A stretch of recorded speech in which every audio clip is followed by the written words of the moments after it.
We got Kara Granger. I hope I got your name correct. She's Miss Globe, reigning Miss Globe, and we're going to have a chat with her going into the Miss Globe pageant, which is going to be held in Sri Lanka in less than 3-4 months. We're also going to have Miss Globe Sri Lanka version in 3 weeks. So let's get on with the chat with the person who has the most experience in Miss Globe. Kara, thank you very much. Sorry to trouble you. I know you're still jet lagged or sleepy or whatever. And how are you today? How is Sri Lanka treating you? I'm doing very well, thank you. The city is fantastic. Already. It looks beautiful. The weather's lovely. Tropical trees. I can't wait to go and explore and get to know more and more. Is this your first time here? It is, but it won't be my last. Okay, let's start off. How was your experience? You were first Miss Globe for Miss Canada. Yes. Then you went to Miss Globe International. Yes. The main pageant you were presenting. That's right. How was your experience in getting ready for Miss Globe in Canada, the local pageant? So originally, I had been competing in pageants for years prior, and it just happened to fall near when Fashion Week was in Toronto. So I was already kind of ready, fitness-wise, for Fashion Week, and I'd already had the experience from prior years in other pageants, and I just thought that this would be the one that would resonate with me due to the organizers. I really liked them, and the location where we were hosting it, I'd already been there before, so I felt comfortable.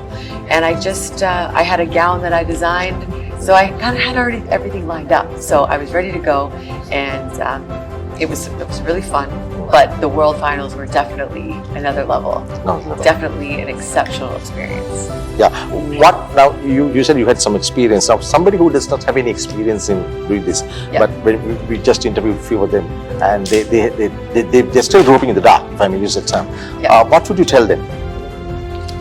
I would say that for everyone who's looking to become a queen or a winner of a pageant, you have to break up the steps into categories. Just as if you were to compete, how you have your outfit, your national outfit, and your swimwear perhaps. But you also have to think of what kind of person am I trying to become?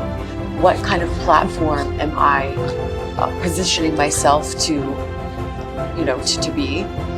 So if I was to compete all over again, how I would do so is I would break it up into different categories, because it's not just having a nice, beautiful gown that gets you to win.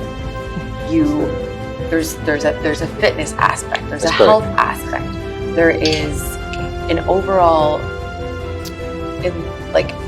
attitude aspect. You want to be a team player. You want to have a good reputation, and you want to have a good platform. And so I always ask contestants, what is your why? Right. And you really need to emphasize on what that why is, because I think if you're really, really passionate about what that why is, that will kind of give you that extra confidence. And besides that, I mean, if you were to see, let's say, Meghan Markle walking into an auditorium, how would she walk? How would she smile? How elegantly would she be? And so I think we need to think of women who emulate what we're trying to be, and just remind ourselves, okay, posture, walk slowly, be elegant. And I always, tell contestants, it's, watch YouTube videos, do your research. There's ways that we are now, but there's always room for improvement. And I'm sure if, some other pageant winners also saw me walk and talk, they'd say, hey, Kara, I have some suggestions for you, which I'm always open to. So we always have room for that. So I think there's just a lot of different aspects which the women have to go in and think about, but I think their platform and their passion is very big. Yeah, you mentioned in my question before this that the local pageant in Canada was different to the international pageant, and it's just a different level. Since we're going to have both in Sri Lanka, can you just elaborate to us what were the key differences you saw? Because you went through the middle both, right? Yes. Yeah. I think the finals of anything are just more intense, especially when you have contestants flying in from all over the world. They now have brand sponsorships. They have their gowns picked out. They've been training hard in the gym, practicing their speeches. They've been preparing. And I think when you put that much work and emphasis into getting something, right, and that want is just so much more. So World Finals, everyone is there to win. But I always say to everyone, enjoy, have fun, aim to just be better leaving than when you came, because there's only going to be one winner. But ultimately as well, you can also do so much with just being a contestant in a pageant. Sometimes it's not the sash that will allow you to do great, incredible things in life. It's who you are and the way you want to position yourself. And I mean, in the past, I started pageants a long time ago, but there's some ones that I didn't win. I was not number one. It took me being persistent, me coming back, me retraining myself and Not taking no for an answer. exactly getting clear on my vision and becoming that best version of myself to where I could say, okay, I believe I deserve this, not, oh, well, I don't know. So Yeah. So you mean to say that once you complete the final pageant or local pageant, you do develop yourself to a different version, is it? Is that what you're saying? well, at that point, you're now it helps in representing every the area. country. Yeah. You are now, I was representing Canada. Canada, yeah. So now I am going to the World Final on behalf of Canada, and I have to think like I was the chosen one. So already I'm thinking I need to be the best for my country, for my team that's behind me, for everyone who believes in me. And then once you get to the World Finals, I mean, the schedules are pretty tight. The days are long. There's a lot of grit. And I think for people who don't know what World Finals looks like, once you experience or you see a show on it, you're like, wow, like the girls work hard. You dance hard. You smile hard. You network hard. You're constantly on from the second you wake up.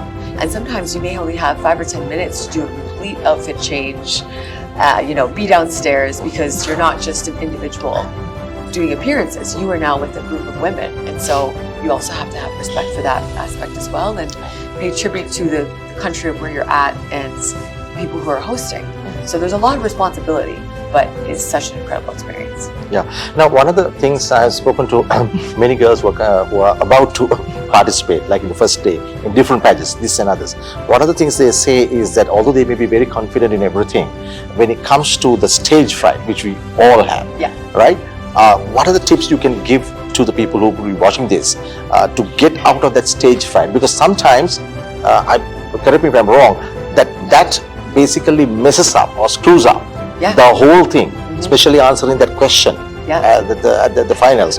What can somebody self-train to get out of that? So I think even some of the best public speakers in the world, I think everyone has a bad day. I think some days you wake up and you just have an extra bit of racket in your mind and you can stumble or you can stutter, and that throws off your whole train of thought. I mean, it happens to me all the time, to be honest.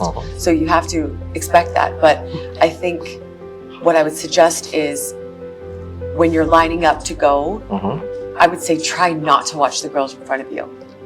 Try not to watch. Try not to, especially when it comes to certain things. Just focus on yourself. Focus on your why. Focus on the main key things that make you happy or why you're there, and give yourself patience. Talk slowly. I feel like that helps. And also, if you look into the audience and you see somebody who's familiar, or you have an area that you can just focus on, whether it be a camera. Sometimes I feel more comfortable just speaking into a camera than looking out to a crowd of people who I know. Sometimes that's terrifying as well. And I also think too, if you make a mistake, just silence and go from where you stopped. Can you just go through now? These trainings takes about maximum 1 month, 3 weeks, right? In that time, do you really have to self-discipline yourself to be something that you're not your normal self? You know what I mean? Like if your normal self is sleeping late and getting up late and that kind of a thing, do you have to, the word is rediscipline yourself during this period? Does that help, or does that make you artificially messes up at the end? You know what I mean? I think a huge part of this is discipline. Discipline. I think success in life is discipline. We all say yes and no, and every yes you say, it could be a no for something else. Like we're always making choices.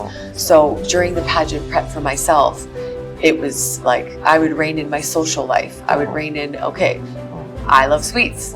Kara, stop eating cookies. Like, Not because of what other people expected for me, but because I wanted to know myself, that I did absolutely everything I could to be the best version of myself for me. And then if things still didn't happen, then I would be okay with it. But the worst feeling is when you get there and you've gone through everything and you still think, I should have done this a bit better, or I shouldn't have stayed up till 3 a.m. every day and slept till noon. I should have been practicing my speeches in the mirror every day, but instead I was watching Netflix. So there's just so many different aspects. So I just say, if you're going to commit, fully commit, and tell everyone around you, this is what my goal is, and I need you to help me either get rid of these distractions or help me go to the gym one day or every day, twice a day, or anything. But you just want to level yourself up, and I think you'll be a lot happier with the way that you perform. You mentioned about this why factor as you twice, The right? what, sorry? The why factor, I may say. You said why you are here, Oh, why the you're why. doing this, right? The why. Yeah, but what is it to you? This question is actually asked in one of the Miss Universe pageants. What is it to you and other girls who apply for these things? Why do you apply for this? Now, if you take you, why did you apply to Miss Globe and so many other pageants and come here? What was it? Just, is it wanted to be famous? Is it the spotlight? Is it breaking into something, or is it just for fun, or what was it for you? So I've heard a lot of contestants say different things, and I respect what everyone's why is. My personal why is always the bigger picture, which is the charitable aspect, but also the platform that you're given. If you were given a spotlight and you can say and influence anything, why not make it for good? Why not change lives? Why not involve everyone in your life to also become better people? Like, you're in the position to inspire people, and I think that's the biggest gift. And the thing that frustrates me sometimes these days with social media is I see people with many large followings and everything else, but I always think they could be saying or doing anything, and they're choosing to stay in this small mindset when they could be making huge change, or maybe getting to another level of themselves that they haven't gotten there. So I just think this platform can be used for so many great things. So why not, exercise that to its full capacity. Kara Granger, Miss Globe, thank you very much. Thank you for your time. I Thank need you to very much get some as well. rest now. Thank you for coming to Sri Thank you. Lanka. Enjoy the rest of the stay.